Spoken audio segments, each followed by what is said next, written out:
Winter, but let's get right to it right now. You're a cinematographer, videographer, photographer, whatever. You're getting clients and you want to like be known in this space and start to get your business out there, right?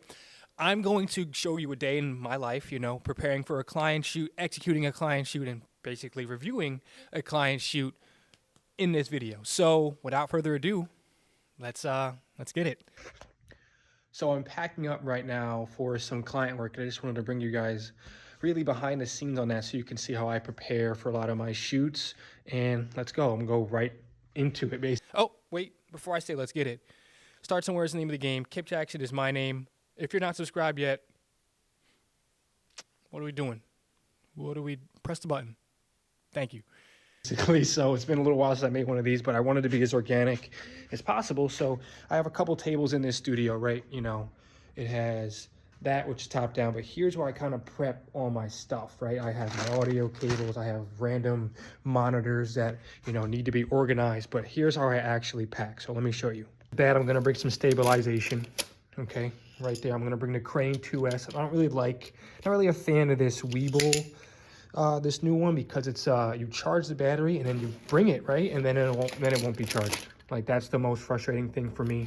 I don't need any flash photography. Sometimes I like to bring that to like the Magmod flash photography, but I'm not going to need that. So we're going to put the stabilization. I have this little, you know, wheelie cart here with some stuff in it that I just throw in my trunk, and looks really unprofessional now, but like as you grow and as I grow, I'll make sure that's like tight and good. I don't need any of this stuff. This is like one of those sliders. Don't really need that for this particular shoot. Gonna make my way back over here and see what else we do need from the audio department. So my biggest thing is wires, right? Like, I don't want to not have the wires like when I'm there. That pisses me off the most. So we're gonna have some of these.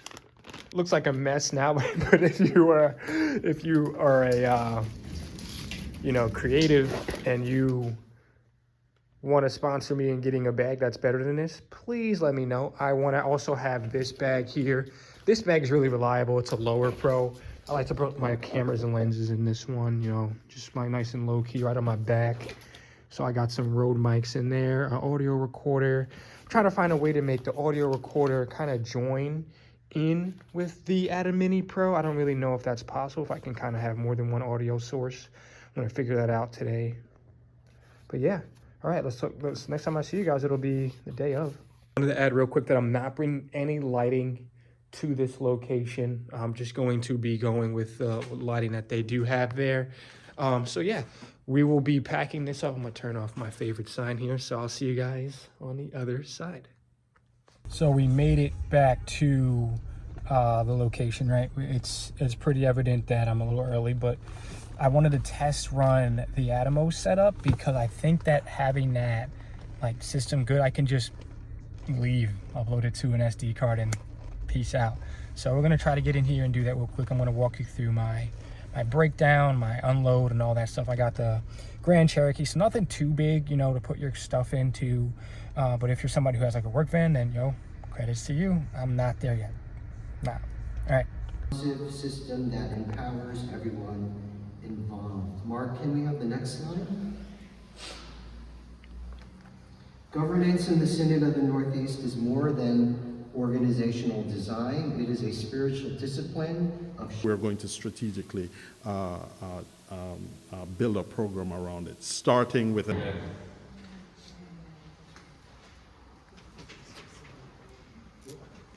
Cues. Now need to understand where the synod is. So now we're on the way home, and some errors I encountered in a day, like I needed a 1/4 inch to 3.5 inch cable there. That's one thing I ran into. So I end up recording the audio onto my Cam, and I'm gonna sync it later in post because I already had some scratch audio and ready to go. But other than that, pretty smooth day.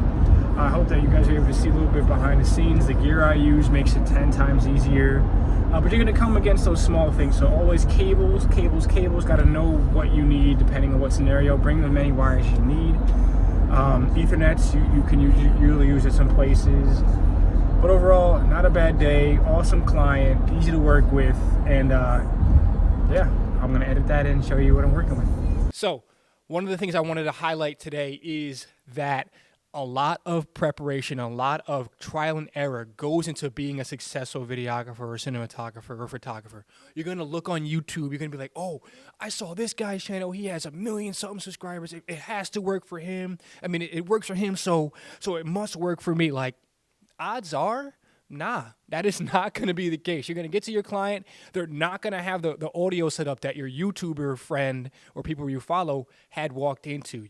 Again, so this wall right here is the testament to trial and error. I have 1/4-inch cables, 1/4-inch to 3/4-inch, or I don't even know if I'm saying it right, 1/4-inch to 3.5. That's what I'm trying to say. Cables back there that have really taught me how to be prepared and ready, have that good audio to match my visual. Because, you know, cameras are a dime a dozen nowadays. You got Lumix coming out with good cameras, or Panasonic rather, Sony, Canon. Like, you know, it's eventually getting to a point where, like, you need to have the mechanics and the workload, and what I want to say is the workable body to be able to put out stuff efficiently and professionally and efficiently. You know what I'm saying? So, like, this is going to be this, right?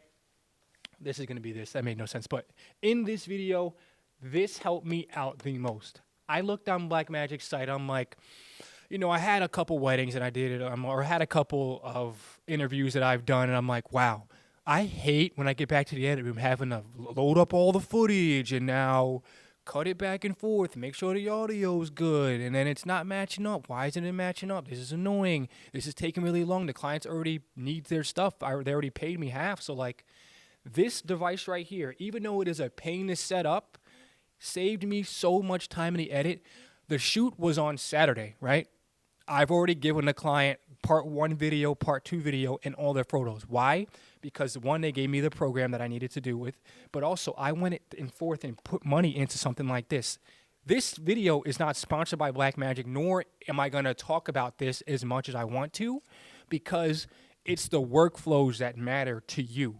You want to set yourself up in a way to have certain things, either zoom lenses, like I shoot on the Tamron 28-75, I shoot on the 70-200, have things like that that make you more marketable and make you more able to respond to problems that happen on set. For example, I had really dark lighting. It was really yellow, really dark. Having the Sony FX6, having that full frame camera was really able to bump that ISO up and not get a lot of grain in the image, and also having that dual native ISO helped me, and I needed to learn that by having trial and error, by getting back to my desk and being like, wow, this footage sucks, and I don't know if I'm going to be able to charge them the same amount next time. Like, how is this going to be able to elevate my game? That is what I want to get across in this video, and I hope that you guys really learned that and saw, like, behind the scenes and saw what I went through that day, which was a lot, to be honest. It was a little different. It's a church, so they're a little bit more patient, but not everyone's going to be patient and understanding with you. So be prepared. Be prepared to have a lot of problems if you want to grow, because growth, uncomfortability, they go hand in hand.